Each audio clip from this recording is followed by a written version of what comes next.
Pete Moore on Halo Talks NYC by way of California, Manhattan Beach. I have a new friend of the Halo sector, Braun, coming in from Perspire. We're going to talk about infrared. We're going to talk about health club operators embracing the workout recovery by becoming a franchisee of Lee's entity and turn your revenue per member into a 6-7x of what you're getting today. So Lee, welcome to your first Halo Talks. Hey, thank you, Pete. Happy to be here. Awesome. So we looked on your website, looked at all of your growth. You got a lot of coming soon.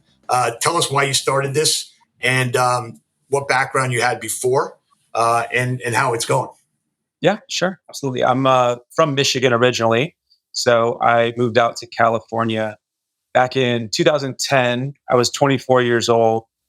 Some family friends had started what I'm pretty sure is the first ever infrared sauna studio in Costa Mesa, California here. And I pretty much fell in love with the concept and bought them out at 24 years old, moved across country, took the fledgling first studio, which was basically a converted tanning salon with IKEA furniture and hideous orange curtains and really put some lipstick on it, elevated the experience, implemented a membership model, and that's how we started Perspire Sauna Studio.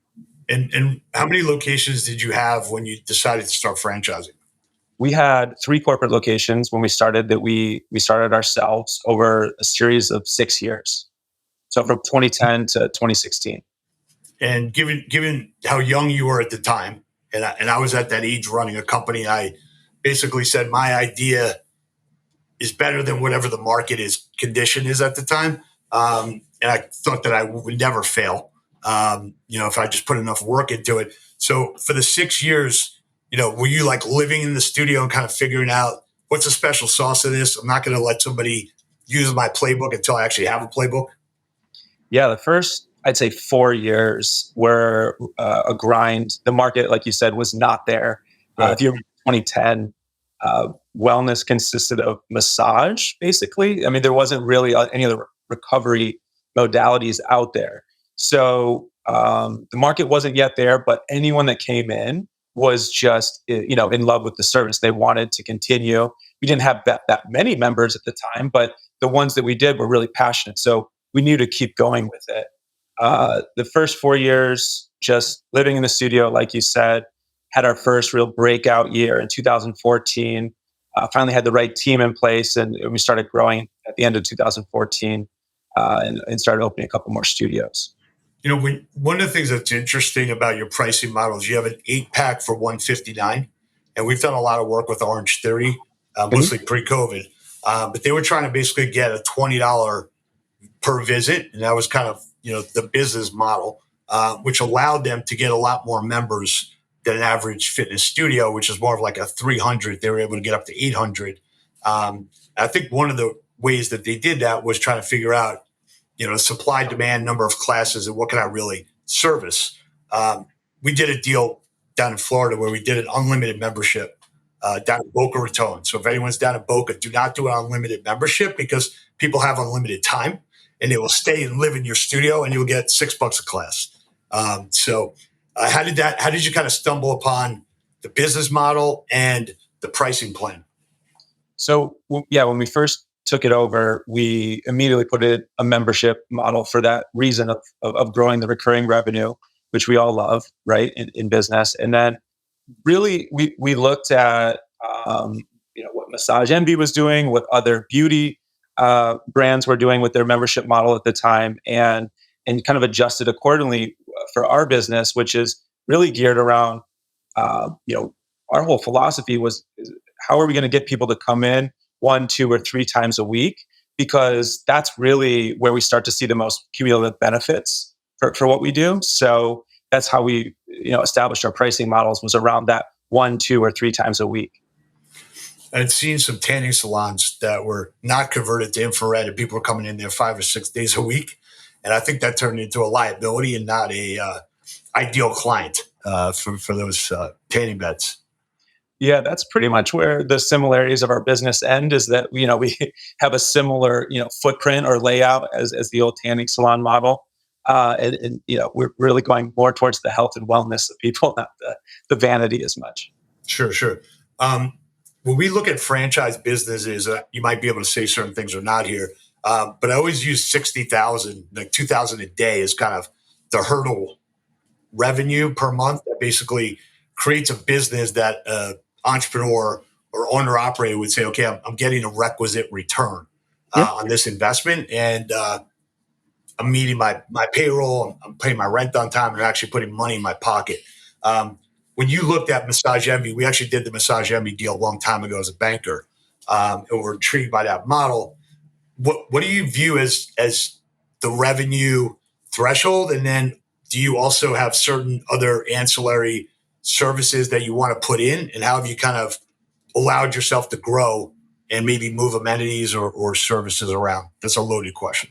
Yeah. So the first part would be, really around the revenue thresholds. And we do have um, the advantage of our business compared to, say, fitness or other beauty membership model service businesses is we don't have that hard cost labor.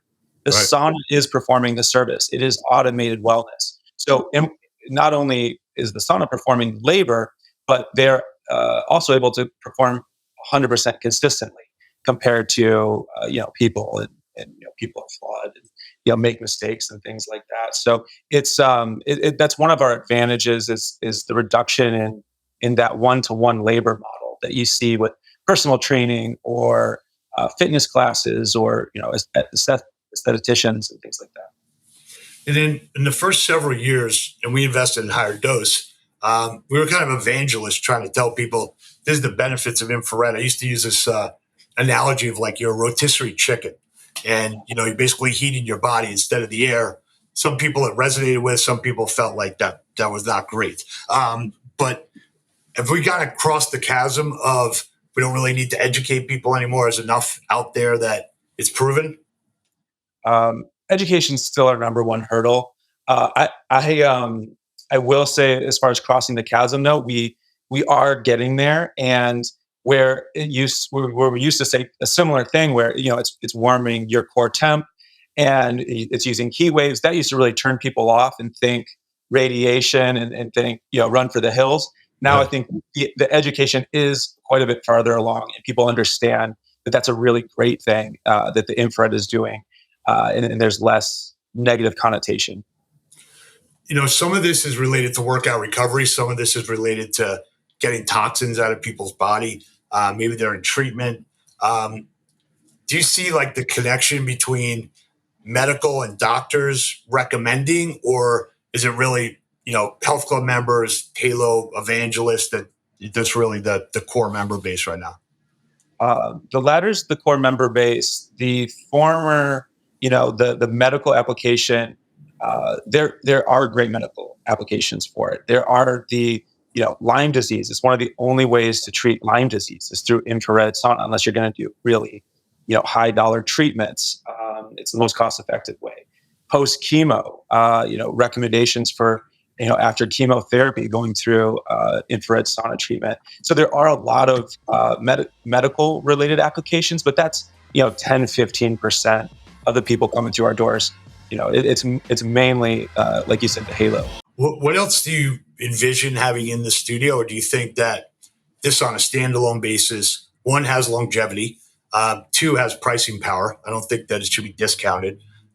Three is we found out through some of the experiences that people were using it as like going on a date or going with a friend, and substituting maybe going to a bar and getting three Moscow mules. Let's go meet at the sauna, which is healthier and actually more cost effective. So what have you seen that you were like some aha moments, or wow, like people are actually coming here, socially as well? Yeah, I mean, our philosophy is more streamlined, around providing a private personal break for people. So the majority of people are going in by themselves, 90% of the time, but 10%, really enjoy going with someone, catching up with a friend, like you said, having quality time. There's a huge diaspora I see happening away from bars and alcohol, which Yeah. I'm all for. I think it's a much healthier path. And so it's cool to be, for those that growing sector, people that are getting away from those kind of pastimes into something more unique and healthy, like what Perspire offers. Yeah. So as you were growing the franchisor business, obviously you have to have a different mindset. So I got my corporate locations. I'm running these. I'm managing these as like my, home team.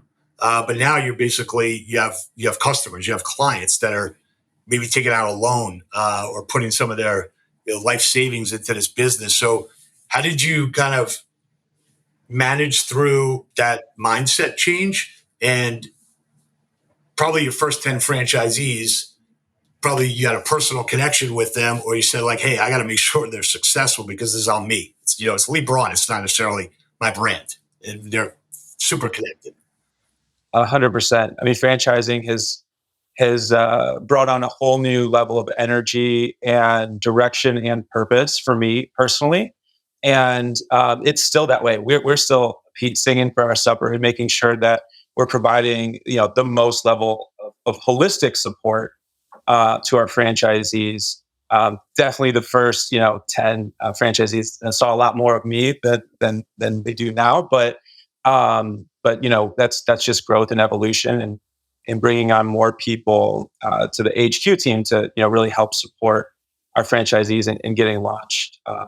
Some of which who have done things beyond what we were able to even do early on with our corporate studios, and do it better and help improve the system. So, I mean, franchising is a whole industry in itself, and learning that and really integrating that into our business has been a new challenge, but incredibly rewarding. Yeah. When you look at, and we worked on a Massage Emmy deal, we've also worked with Orange Theory and some other groups that have sold area development agreements, and then basically had that area developer allowed to sub franchise in their territory as long as they had one location. They were kind of the first line of support. So basically, almost like a network marketing or daisy chain, if you will. And that brought in a lot of private equity because they had territory rights. So how are you managing through the application process? Saying no as a franchisor is something you have to say all the time, which you don't have to say in other businesses like CrossFit. You can just say, hey, you get licensed in CrossFit, go open up and take care. Just make sure you send me a wire for $3,300 a year. So how have you kind of looked at the map and said, all right, I could probably sell a couple locations here, but I actually want to find somebody who wants to take the whole state? Yeah, that hasn't been our approach really. Honestly, the way that we wanted to approach it is that we're not selling expecting 30% not to develop their studios. We're awarding territories to people that are passionate about health and wellness, that want to grow the brand, want to take it to new heights, and really get going. So we've actually, generally almost, let's say 80% of our deals are really just 3 to 5 units. And we really focus on helping, and that's really the true nature of franchising, is helping people build their businesses, and that served us well so far. And we're just, it hasn't been our target to do those master agreements. We've seen some negative effects of that, and we've just kind of stayed away. Yeah, we can talk offline about some of the negatives of that strategy. Yeah, On a map, illustrated looks great, but there are definitely people that show up at corporate and kind of pound the table and say, "Hey, I'm bigger than you. This yeah. is my brand. Mhm. So this is how we're going to play it." As you look at some of the things that are going on with Exponential, where they've got an X Pass, so basically somebody could join and they could kind of move around the different brands. Do you see local partnerships? Everyone talks about it, but I feel like it hasn't really been, executed on yet. Where you got a health club, you got a yoga studio, you've got an Orange Theory, and they say, look, you come here 2 days a week, go here 2 days a week, go to Perspire 4 days a week. I feel like there's not necessarily a holistic. I use the term Candyland. Like here's like your routine weekly, and basically all four of those you know, providers of the partnership all benefit. It's not who owns the member, it's that they're getting results and they're coming here and we're all going to get more. So do you see that as a great idea, but everyone's got their own initiatives, or do you think over time this might actually happen? It's something that we've employed since we started. We leaned on other fitness brands, especially for cross marketing and cross promoting. It's essential. It is not the candy land that people might assume. Oh, if you open next to this, in between this juice bar and this gym, everything's going to be, sunshine for you. No, those are like 1%, 2% type of levers that you pull, but you have to keep working other aspects of the business. That's just one of many tools that help the business grow in our experience. So it's not the magic bullet, but it is essential to part of the mix. Gotcha. What are some of the things that you as the CEO, where somebody brings in a certain set of data, and you got in your gut, look, I know what the data says, but that's not really the right answer. Are you a data guy? Are you a gut guy? Are you kind of a hybrid? I'm a hybrid. Yeah, I think the gut leads to asking good questions that get to data, and then it's kind of a circle, right? And then you've got to gut check some of that data. Sometimes data can lead you in the wrong way, and I've made those mistakes too. So I think both is my philosophy. I looked at a couple of chains that were in the same territory, and they both bought Buxton reports on development size of the market. And I realized that Buxton's telling them that this is a 30 club market, but it's not 60, So Yeah, everyone's kind of using data that is, in isolation for their brand, but kind of doesn't really address some of the competitive components of it. Um, so when a franchisee comes in and says, "Hey, I want to go into this territory," I know you got one in Wycliffe, New Jersey. Do you look at some of the? There's probably not a competitor that you would stay away from, but are you looking at, you know, new growth? Are you saying, look, we could go as long as you're next to some of these other, traffic centers or high end adjacent brands? As an aside, no one's ever said to me, "I got the shitty location next to a Whole Foods." yeah. Right? So, how do you think about that and make sure that the franchisee is set up at least on a foundation of success? It's kind of back to the earlier point just made. It's like one of 50 metrics we use, and we actually use Buxton as well. And I always tell the team and the franchise owners as well. This is one tool. Do not get married to this Buxton data. It is one tool. We have 50 other checklist parameters to take it through to make sure that it's going to be a valid location. You us in the real estate team internally work with our master broker in helping to find the best grade A real estate, because it's so important to start off on the right foot. So that's one lane that we really invest heavily into analyzing and approving those types of sites. I'll give you a little lightning round of like the ESPN hot seat. Are you a morning or night workout guy? Morning. Netflix comedy or drama or Neither. other? Neither. Yeah, you're not a TV guy. No, not. Streaming. Okay. Um, Running a business, are you like me, like OCD, or you kind of let things flow? I would say I'm so cool, let things flow, and my team would say I'm an OCD guy. Yeah. Or well, you're in Orange County, so you can't be too OCD, right? Value or growth? Value. Cardio or strength? Strength. Steam sauna or infrared sauna? Just kidding. Infrared. All the way, all day. Yeah. And then entrepreneurship. Obviously, you started this out. What was the other thing that you would have done if you didn't do this? I was doing construction management. I don't. What would I be doing? Gosh. Oh, I Looking was. for looking for a job. I don't know. I think what would I be doing? That's a great question. I don't think about that. So, last question for you. As you build out the franchise support team, we use analogies. We wrote a book called "Time to Win Again," which will send you a copy of 52 takeaways from team sports to ensure your business success. How do you think about sequentially? What's the next set of hires, and in what order are they needed? Because I feel like that's something that entrepreneurs sometimes make that mistake. they might go back office instead of sales, developer instead of, new business developments. How do you think about the next, evolution here for next year?